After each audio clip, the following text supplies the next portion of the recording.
Il est l'heure d'accueillir notre invité et c'est Kofs qui est avec nous dans Studio 41. Comment tu vas, Kofs? Ça va ou quoi? Ça va super. Bien. Merci d'être là. Merci. Au top, merci à vous de m'inviter. Avec grand plaisir, c'est toujours un plaisir de te recevoir. Tu viens nous parler de ton nouvel album intitulé Matrixé. On va le découvrir ensemble. Mais je voudrais qu'on remonte un peu dans le temps. Pour commencer, en 2020, après un premier album qui avait très bien fonctionné, tu as sorti un deuxième album qui a aussi très bien fonctionné. Mais comme pas mal d'artistes, c'est tombé quelques jours avant le confinement, ce deuxième album. Et en plus, toi, pas de chance, t'avais appelé ton album Santé Bonheur. Galère. Double coup du sort. Exactement. Comment toi, t'as vécu cette période-là dans ta construction de carrière, justement? Ben, je l'ai vécu dans le sens où j'ai dû surmonter cette faiblesse-là, tu vois. Donc en soi, j'ai essayé de faire le maximum, essayer de promouvoir un maximum l'album, tu vois. Le jour J à la Fnac, il n'y avait pas mes CD. C'était un peu compliqué, tu vois. Mais c'est pas grave. Peu de temps après, il y a eu le fameux Bande Organisée. Il y a eu effectivement l'été d'après. Quelle année 2020. Quelques mois après, il y a Bande Organisée avec un couplet qui a fait sensation. C'est le deuxième couplet du morceau. Et là, en fait, t'es passé de rappeur connu à star national, au-delà même du rap, en fait. Comment ça s'est matérialisé concrètement, ce changement de statut pour toi? Ben écoute, je pense que tu le calcules pas, tu le vis en fait. Je l'ai vécu, tu vois, et chaque moment, chaque instant, tu vois. Et vu qu'il y avait le Covid, il y avait le confinement, je te mens pas, j'en ai profité un max pour voyager et pour décompresser, mais en soi, je le vivais de ouf, tu vois. Ouais. Je le vivais de ouf. C'était incroyable. Ouais. Tu te rappelles du moment où tu as écrit ce couplet pour Bande Organisée? Ouais. Moi, mon inspiration, je vais le trouver en voiture. C'est-à-dire, je vais prendre ma bagnole, je vais faire un tour sur Marseille, je vais écrire, tu vois. Et même la phrase où je dis nique ta mère sur la Canebière, nique tes morts sur le Vieux-Port, je suis sur le Vieux-Port, en fait. Okay. Tu vois, ouais, j'ai le panneau Vieux-Port face à moi. J'ai dit, ah putain, attends, nique tes morts sur le Vieux-Port. Et il y a une phrase marseillaise qui dit nique ta mère sur la Cannebière. J'ai dit, tu sais quoi, vas-y, je vais la mettre. Ok. Voilà, c'est venu comme ça. Ouais. Ça a duré longtemps l'écriture ou ça a été assez Non, c'était tu comptes 2-3 heures, ouais. Ok. En 2-3 heures, j'écrivais, je roulais dans la ville, tu connais, mais après tu croises ton collègue, oh, tu vas bien, tu te mets en pause, tu parles, nanana, après tu réécris, c'était comme ça. Bon retour sur investissement en tout cas, sur ces 2-3 heures. Est-ce que après ou même pendant le succès, t'avais une sorte de déter ou t'étais plus dans l'appréhension de qu'est-ce qui va m'arriver après? Je te cache pas que j'avais un peu cette appréhension de me dire parce que ça va tellement vite et c'est allé tellement fort, tu vois. Tu te dis putain, mais comment je vais gérer le truc? Qu'est-ce qui va se passer par la suite? Tu vois, Kofs, qu'est-ce qui va devenir après ça? Tu vois, j'avais l'appréhension et je te cache pas que j'ai crevé toutes ces appréhensions avec l'album Matrixé là aujourd'hui. Justement, je voudrais qu'on revienne parce que c'est super intéressant ce qui t'est arrivé. Donc il y a eu 13 organisés, il y a eu Classico organisé aussi qui regroupait Paris-Marseille et c'est des projets où tu étais très présent et ça a forcément élargi ton cercle d'auditeurs. Qu'est-ce que ça a changé dans ta gamberge sur tes directions artistiques? Quand tu écoutes Matrixé, tu te dis en fait le mec il a pas bougé, c'est toujours le même, il est toujours aussi sombre. Mais paradoxalement, même dans Matrixé en fait, il y a d'autres styles musicaux, il y a des rythmiques qu'on peut retrouver comme dans Bande Organisée ou Classico organisé. Donc je pense que ça m'a apporté en positif énormément, tu vois. Et voilà quoi, j'ai dû m'adapter en fait. Je savais qu'il y a certaines personnes qui m'ont connu sur Bande Organisée qu'il fallait que je régale aussi dans l'album. Je pouvais pas faire que des morceaux comme dans V ou dans Santé et Bonheur, tu vois. Fallait que je nourris entre guillemets tout le monde quoi. Mais est-ce que tu as réussi à... Parce que je sais que tu as envie de faire la musique que t'aimes et pas forcément la musique qu'on attend de toi. Ça c'est fort. Mais c'est dur de rester lucide sur ce qu'on aime vraiment quand tu as des trucs qui cartonnent, etc. Tu vois? Pas quand tu es bien entouré. Okay. Quand tu es bien entouré, tu as toujours... tu sais, moi, je m'entoure pas de personnes qui sont là à me dire oui à tout, amène à tout. Non. Je suis entouré de personnes qui vont me dire, faut être... Là, ça va pas, là, tu pars en cacahuète, ou tu vois le délire ou pas. Donc, en vrai, j'ai un entourage qui me permet de garder, entre guillemets, et la tête sur les épaules, et une certaine cohérence sur mes projets. Et j'ai une vraie question, est-ce que ça t'a stressé de revenir en solo? Est-ce qu'à des moments, t'avais du stress? Chaud. Ouais. Grave dans le... Ah oui, mais oui. En fait, là, j'ai eu un bon retour. J'ai eu un bel accueil du public. 6000 ventes en première semaine déjà, on n'est même pas à vendredi encore. Voilà, on n'est pas à vendredi, ça veut dire que je suis super content. je suis trop content. Je suis là, je parle, mais je te mens pas. Tu le sais, avant d'être à l'antenne, là, j'étais en mode kiff et je suis super content, honnêtement. Mais la pression, ouais, elle y était, parce que tu te dis, est-ce que les gens, ils vont aimer finalement? Parce que, comme je t'ai dit, la globalité des personnes m'ont connu sur bande organisée. Donc je me suis dit, est-ce que la globalité des personnes vont kiffer le côté de Koffs, le truc? Et au final, ils ont bien aimé. C'est rassurant. C'est rassurant. Koffs, c'est quoi le sens de Matrixé? Pourquoi tu l'as nommé comme ça, cet album? Matrixé, parce que quand je fais cet album-là, je suis en mode Matrixé. Et à Marseille, quelqu'un de Matrixé, ça prend tout son sens. Tu vois le délire ou pas? Et je pense qu'aujourd'hui, même dans toute la France, on aime bien, entre guillemets, un peu les slogans marseillais, un peu, tu vois, notre parole. Et du coup, je me suis dit, écoute, je suis en mode matrixé, je suis dans ma bulle, j'ai un but, je veux pas le lâcher. Et ça relate en gros tout le côté matrixé, tu vois. Quand est-ce que tu l'as fait, cet album? Et sur combien de temps aussi? Cet album, en fait, il a commencé tôt. Il a commencé il y a pratiquement 2 ans. Mais vu comme je disais tout à l'heure en antenne, moi je produis beaucoup, je fais beaucoup de musique, tu vois. Donc il y a des morceaux que ça rentrait au dernier moment, il y a des morceaux que j'ai gardés, que je trouvais utiles dans l'album que j'ai fait il y a peut-être 1 an et demi, 2 ans, tu vois. Donc en gros, j'essaye de renouveler bien, tu vois le délire ou pas. Mais ouais, il y a 2 ans qu'il a commencé, et après 6 mois avant la sortie de l'album. 6 mois avant la sortie. Non, 6 mois avant la sortie de l'album, il y avait encore des morceaux qui rentraient jusqu'au pratiquement dernier jour de la deadline. C'est toujours comme ça, j'ai l'impression. Les artistes, peu importe la deadline, ils vont toujours rentrer dans les dernières minutes. On a besoin de ça, en fait, c'est pour le côté fraîcheur, en fait. Et en fait, on n'est pas objectif. Nous, les artistes, on est les derniers à être objectifs sur notre projet à nous. Tu vois, ça veut dire que pour nous, le morceau, il est vieux quand il a 2 semaines, en fait. Alors que les gens, quand ils vont l'écouter, ah non, c'est une dinguerie, tu vois le délire ou pas? Donc voilà.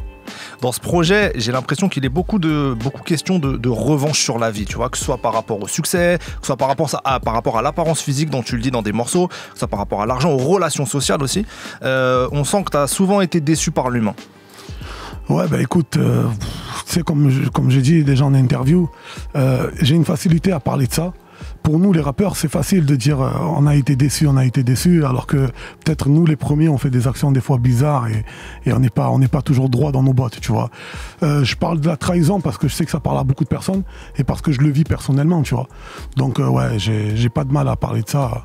C'est surtout que je le vis souvent, quoi. Ouais. Je le vis souvent. Mais ce que je trouve intéressant, c'est que dans l'album, on ressent la colère, tu vois. Et en interview et quand on discute avec toi, en même temps, on a l'impression que tu as pris pas mal de hauteur, que tu as acquis, tu vois, une sorte de sérénité d'esprit. On se dit, Koffs, on sait où il va, il est aligné avec lui-même. Il n'y a pas grand-chose qui peut l'atteindre mentalement. Comment tu as construit ce truc-là? Ben écoute, moi je pense clairement que je construis d'abord mon cocon, je protège beaucoup ma vie familiale, tu vois, et je dissocie beaucoup ma vie familiale à ma musique. Pour moi, c'est 2 choses différentes, c'est totalement différent, tu vois le délire. Je mélange pas les 2, tu vois. Je veux pas mélanger les 2, je suis tranquille comme ça, tu vois. Ouais. La musique, c'est la musique. Ma famille et ma vie personnelle, c'est ma vie personnelle, quoi. Ouais, donc c'est intéressant parce que du coup, l'artiste, c'est pas que ta personnalité. Enfin, tu vois, ta vie perso. Bien sûr, je suis archi d'accord avec toi. Il y a des morceaux, ils sont très, très Koffs, très, très vrais, très... C'est moi, de long en large. Il y a des morceaux où je vais romancer. Ouais. Et ça me dérange pas du tout. Tu sais, à la base, je viens du cinéma aussi. Ouais, bah bien sûr, on va en parler. Ça me dérange pas de romancer sur quelques titres. Tu vois le délire ou pas? Mais je n'ai aucun problème avec ça. Et je l'assume totalement, tu vois. Je suis pas là à te dire, ouais, tous les morceaux, c'est la truc. Non, mon gars. Il y a des morceaux, j'ai envie de romancer, je romance, tu vois. En même temps, comme tu as dit au début, je fais la musique que je veux faire, pas que je dois faire. Ouais. Tu vois. Dans le projet, tu parles aussi à quelques moments d'ambition que tu pourrais avoir. Alors, si on parle que de rap, on parlera des autres sphères après, mais est-ce que tu as des trucs précis que tu aimerais accomplir dans cette carrière musicale? Ouais. Est-ce qu'il y a des objectifs comme ça que tu as en tête? Tu dis, je sais pas, j'aimerais faire telle salle Non, ouais, en fait, c'est même pas la taille des salles ou le nom de la salle qui m'intéresse, mais j'ai un réel plaisir que j'aimerais bien accomplir. C'est clairement aller à la rencontre de mon public, aller à la rencontre de mon public via des concerts, tu vois. Ça, c'est les concerts que je kiffe, tu vois. J'ai fait beaucoup de studios. Je suis pas trop un rappeur à freestyle, etc. en soi, mais les concerts, ça me parle de ouf et j'aimerais bien aller faire quelques concerts et pourquoi pas dans toute la France. Donc c'est le plus beau truc que je ferais. C'est possible. C'est possible. Oui, bien sûr. Ouais. Aujourd'hui, j'y crois de plus en plus. J'y crois encore plus, tu vois. Mais voilà, c'est le truc que j'ai. que je vise en tout cas. Bah, c'est faire des concerts partout. On te le souhaite. Merci. Kof, c'est notre invité aujourd'hui. On a parlé de musique, mais il faut qu'on parle de cinéma également, parce que tu as la double casquette. Tu évoques le cinéma dans l'album à plusieurs reprises. Toi, tu as commencé dans le film Chouf de Karim Dridi en 2016. Très bon film d'ailleurs. Ouais, je crois qu'il est bon encore film. sur Netflix, si je dis pas de bêtises. Franchement, il est trop cool. C'est une pépite ce film. Merci. Avec une vraie chute à la fin. Non, franchement, il est vraiment trop bon. Non, j'ai kiffé ce film. Récemment, on t'a aussi vu dans Bac Nord. Qu'est-ce que tu kiffes dans l'acting, toi? Ça s'explique pas. Ouais. En vrai, ça s'explique pas. En vrai, tu vois, j'aime jouer. J'aime bien qu'on me donne, entre guillemets, des challenges à me dire, bah écoute, faut que tu joues tel rôle, il faut que tu le tiennes tout le film. Ça me fait kiffer, ça. Ouais. Comment elle est arrivée la première occasion, en fait? La première occasion, en fait, c'était que c'est Karim Dridi, le réalisateur de Chouf, qui un jour voulait me voir pour faire la comment ça s'appelle, la maquette, le son de la BO. D'accord. La BO de Chouf. Donc du coup, il vient dans mon quartier et il me demande mon groupe en même temps, tu vois. Donc quand on est au studio avec Karim Dridi, on prépare le son et Karim m'observe, tu vois. Il me regarde, il me dit, ça te dit pas de faire le casting? Je dis ouais, vas-y, c'est quand, c'est où, tu vois. Et je fais le casting, sauf qu'il me donne rendez-vous pour le casting lundi et je suis revenu mardi. Je suis revenu mercredi, je voulais pas lâcher, je voulais absolument le casting. Je voulais absolument le rôle, tu vois. Je savais pas c'était quel rôle, même lui savait pas c'était quel rôle, tu vois. Mais je le voulais, tu vois. Donc je suis parti le chercher. J'ai provoqué quand même le truc, tu vois. Je suis pas resté là, je fais le casting, je suis parti, je rentre au quartier et basta. Tu vois. Je revenais lundi, comme je t'ai dit, mardi, mercredi, quand je suis revenu avec des potes pour leur dire, je vous présente des amis, si vous voulez des. Parce que je savais qu'ils cherchaient des trucs comme ça. Je savais qu'ils cherchaient même des acteurs. Ok. Tu vois le délire. Et au final, c'est commencé après, il m'a dit, bon, je vois que tu es déterminé, reste à côté. Tu auras un rôle. C'est comme ça que j'ai mon premier rôle en fait. Et tu dis à un moment dans l'album que t'as pas pris de cours de cinéma, que t'as jamais pris de cours. Est-ce que depuis que t'as commencé, t'as fait des trucs pour te... Attends. Vas-y. Aujourd'hui, j'ai pris mon premier cours. Mais aujourd'hui là pour la vie de ma mère. Magnifique, c'était la question que j'allais te poser. C'est trop énervant. Raconte. Putain, j'ai cassé le truc aujourd'hui, putain. Ouais, aujourd'hui, j'ai pris mon premier. En fait, vu que je suis pris dans une belle série, grâce à Dieu, et le réalisateur, il a dit ouais, j'aimerais bien que tu voies une coach, etc. Tu vois. Trop bien. Et j'ai passé ouais, franchement, j'ai kiffé. Je te dis la vérité, je savais pas à quoi m'attendre de ouf. Et je me suis retrouvé avec plein d'élèves et la coach et tout. Et tu sais, on faisait plein de trucs chelous. Moi, je connais pas, je viens pas de cet univers-là, tu vois. Ça me faisait rire, fallait dire des mots, tu vois. Quand ils te disent dire des mots compliqués, des phrases compliquées, etc. Et du coup, voilà, c'était la première fois aujourd'hui. Et j'y retournerai. J'y retournerai parce que franchement, en fait, tu apprends toujours.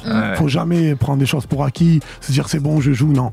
En vrai, tu apprends toujours et je pense que j'ai beaucoup à apprendre. Je suis pas un bête d'acteur de ouf encore. Je vais encore travailler pour être encore mieux que ce que je suis aujourd'hui. C'est quoi les moments qui t'ont le plus marqué sur des plateaux de tournage? Est-ce que tu as des moments comme ça mémorables? Les moments qui m'ont le plus marqué sur des plateaux, tu vis tellement de choses sur les plateaux, tu sais, surtout... là, je suis sur une série qui s'appelle Mercato et je suis avec un acteur qui est super drôle. Okay. Super drôle, il est incroyable, tu vois. Et donc en soi, tu vois, je veux pas trop déclarer parce que je sais que c'est pas encore, tu vois, délire ou pas. Mais franchement, il y a trop de bons moments, quoi. Okay. Tu passes trop de bons moments, tu vois. Surtout quand tu es avec des acteurs gauleries, tu vois, délire ou pas. Ouais. Il y a pas longtemps, j'ai tourné avec Ramsey, j'ai kiffé de ouf. Tu sais que, alors c'est un truc de fou, je marchais dans la rue, vers Belleville, tout ça, et je vous ai vu descendre vous tourniez une scène en fait avec Ramsey et tout. Okay. C'est ça, ouais, de ouf. Ah ouais, non mais ça... Frère, Ramsey H, mon gars.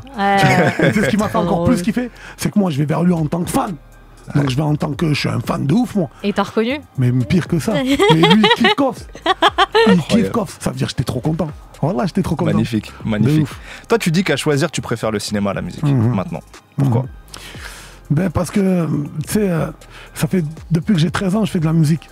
Depuis que j'ai 13 ans, je fais de la musique et comme toute chose, même si j'aime ce que je fais, tu vois, même si je kiffe ce que je fais,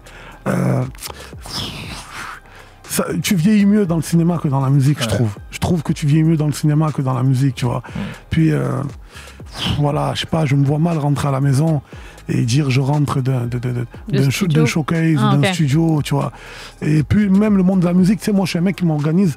Quand je vais en studio, je fais beaucoup des heures matinales dans le sens où je suis beaucoup dans du 9h, 10h du matin, je finis à 15h, je rentre à la maison, je suis pépère, tu vois.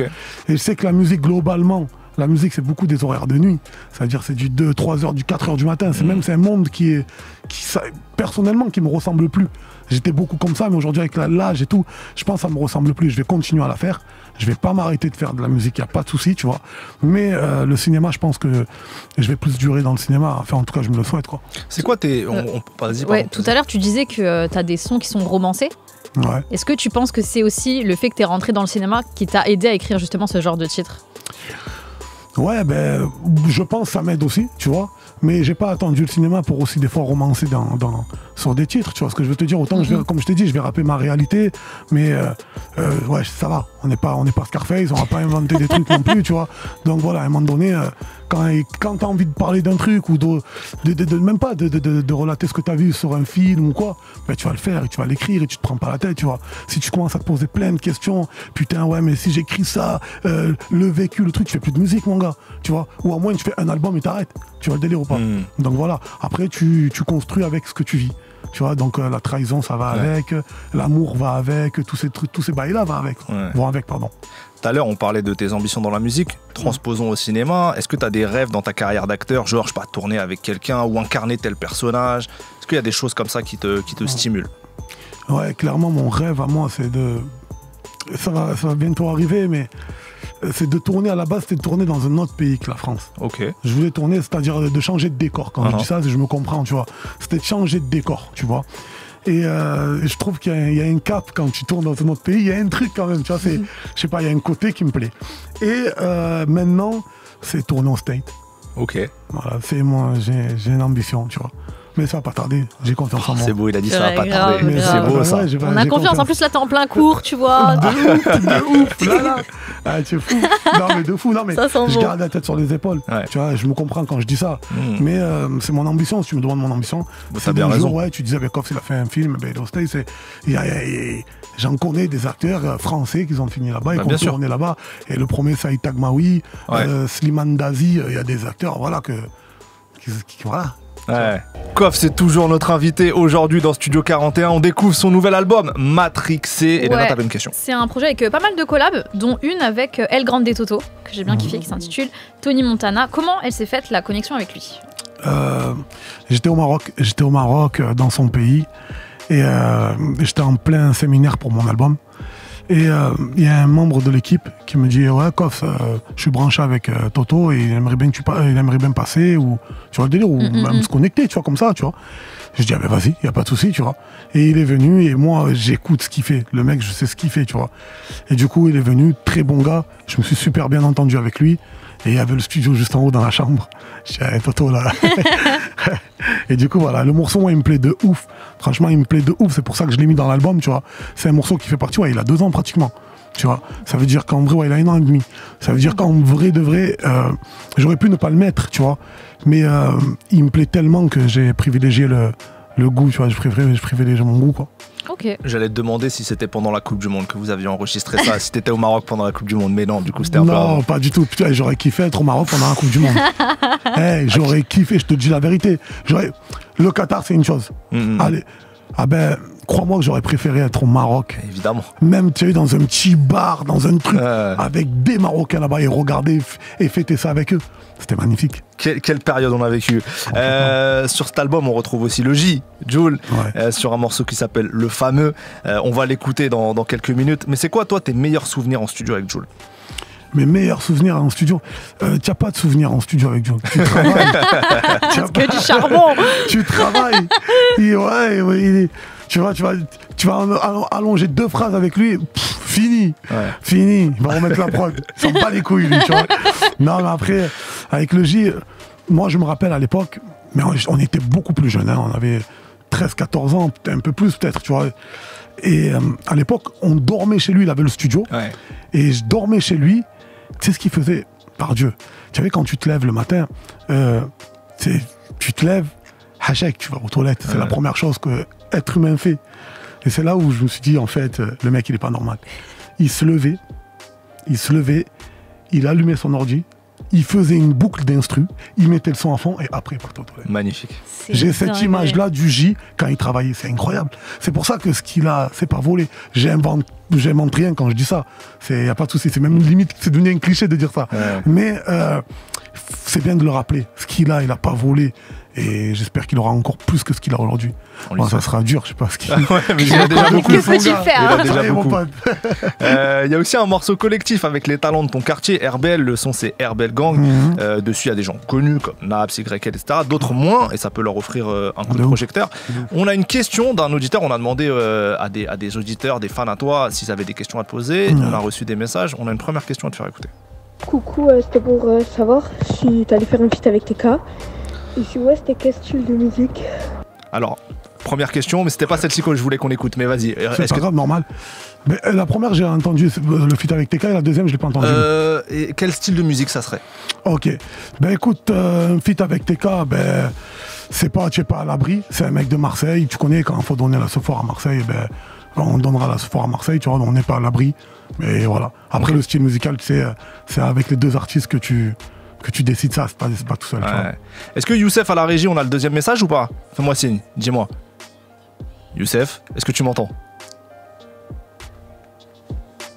Oui, peut-être pas, on n'a pas le message. Pas pour le moment, alors je vais enchaîner avec une question à moi. Du coup, quel rapport t'as toi encore avec le quartier, avec RBL? Mon rapport, ben, je suis toujours proche des personnes du quartier, tu vois. Après, en même temps, il y en a qui sont encore là-bas. Il y en a qui sont encore là-bas et que je passe voir souvent, tu vois. Après, moi, je suis souvent au quartier. Ça veut dire, pour ceux qui me suivent sur les réseaux sociaux, je suis souvent au quartier, je passe souvent là-bas, tu vois. Mais après, tu connais, les générations, elles changent.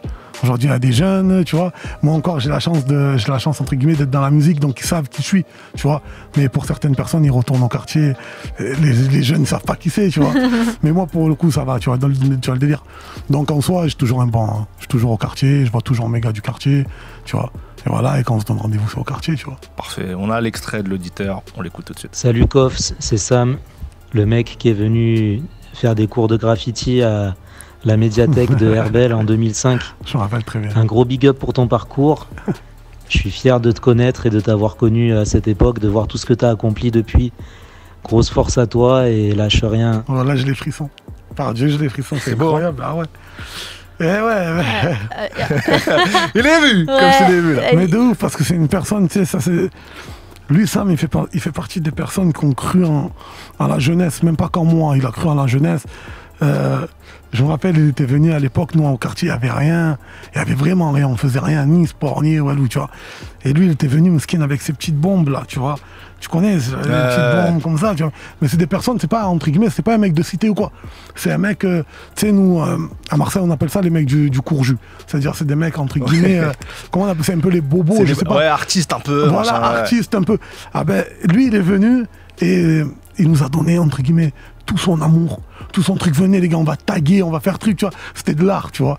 Et putain, mais ça me fait super plaisir déjà de l'entendre, tu vois. Ça me fait super plaisir, tu vois. Il m'avait fait faire mon premier tag Cops. Ouais, il nous l'a dit à l'écrit. Il a dit j'avais aidé à faire son premier tag Cops. Au quartier, c'était un bon, ça. C'était un bon. Bah, big up à Sam. Force à tous les gens qui travaillent comme ça dans les quartiers et tout. C'est cool. Cops est notre invité aujourd'hui pour quelques instants encore. On en profite. Cops, qu'est-ce qui arrive pour toi dans les prochains mois? Clairement, j'ai commencé à bien travailler sur le prochain projet que je vais faire. Tu vois. Cinématographiquement parlant, il va y avoir pas mal de choses. C'est un truc avec Ramzy, donc, normalement. Ouais, non, mais je l'ai dit. Trop tard, il a vendu la pêche. Voilà. Non, mais voilà, il va y avoir pas mal de choses cinématographiquement, tu vois. Mais plus musical, je te dis la vérité, comme je t'ai dit tout à l'heure, j'ai beaucoup produit. Ouais. Et je continue à produire. Ça veut dire que là, je vais profiter un peu de ma famille. Et je reviens, je crois que je relâche un album direct. Magnifique ça, on aime cette productivité, magnifique. Peut-être des concerts, on te le souhaite aussi. Tu vas faire peut-être des festivals, des trucs comme ça, c'est pas encore calé? C'est pas du tout calé. D'accord. Et clairement, ma priorité c'est de faire des concerts avec les gens qui me suivent, pas des gens qui sont là pour beaucoup de personnes, etc. Non, je veux des personnes qui me suivent. Et même si demain je fais des salles de 200 personnes, je ferai ces salles-là. T'as bien raison. Voilà. T'as bien raison. Je fais mon concert. Exactement. En attendant, Matrixé est dispo partout. Exactement. Allez l'écouter, allez le découvrir. Ouais. Que vous aimiez Coffs sur peu importe la facette que vous aimez de Coffs, il y a de tout normalement dans ce projet-là. De ouf. Moi, je pense que, tu sais, je regarde un peu les commentaires et on m'envoie souvent, mes gars, ils m'envoient. Les gens sont surpris, allez-y l'écouter, vous allez voir, forcément il y a quelques sons qui vont vous plaire. Merci d'avoir été avec nous, force pour Merci ça et pour à la vous. suite.